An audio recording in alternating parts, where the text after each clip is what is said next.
Malakas na po ang bagyo dito sa Kamsor mga kalingap. Kung makikita nyo po, kitang kita po sa labas ang wasiwas ng hangin na may kasamang ulan mga kalingap. Ingat po tayo lahat mga kalingap.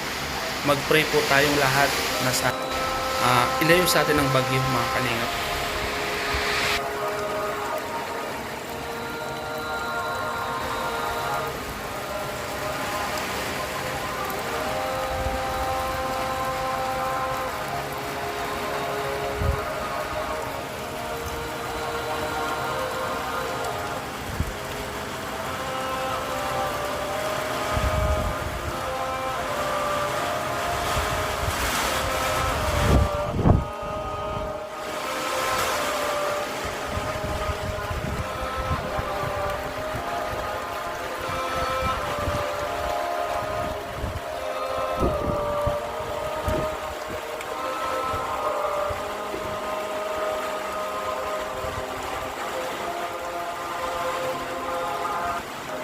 So yan po mga kalingap, pagpalang gabi po sa inyo lahat.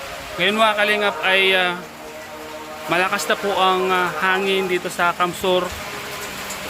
Sa makikita nyo po mga kalingap, yan po. Umuulan na po dito sa loob ng bahay po namin, tumutulo na. Ay grabe oh.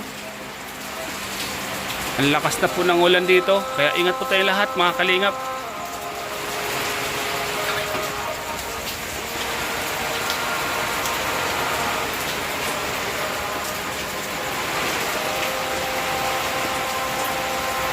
Mga kalingap po,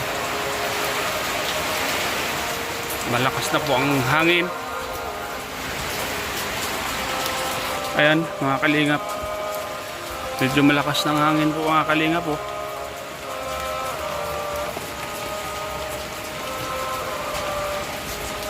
Malakas ng hangin dito at may kasamang ulan. Problema dito sa bahay ko, tumutulo. Mali yung pagbubong ng bahay. Pasok yung pano, yung tulo. At mahangin na po. Ano? Tahimik na yung labas.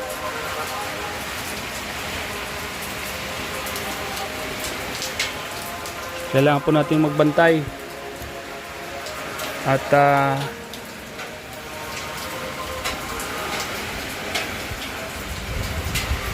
tingnan ang lagay ng mga paligid. Wala pong tulugan to mga kalingap.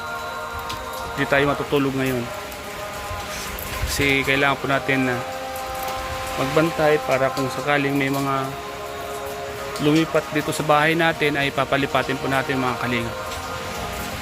Ayan, malakas na po mga kalingap po. Malakas na ng hangin.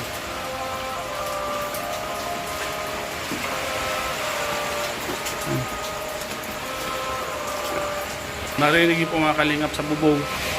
Ang lakas na ng panambubong. Ang lakas ng marinig po yung bagsak ng ulan sa kahangin po.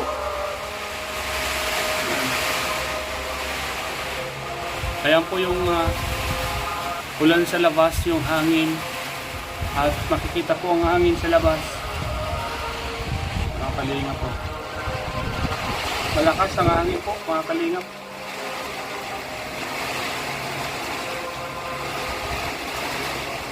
Ingat po tayo lahat mga kalingap sa lahat ng mga kababayan po natin na sa malapit na po sa dagat, sa ilog. Ingat po tayo at malakas ang hangin po dito mga kalingap sa amin. Yan, kitang kita po.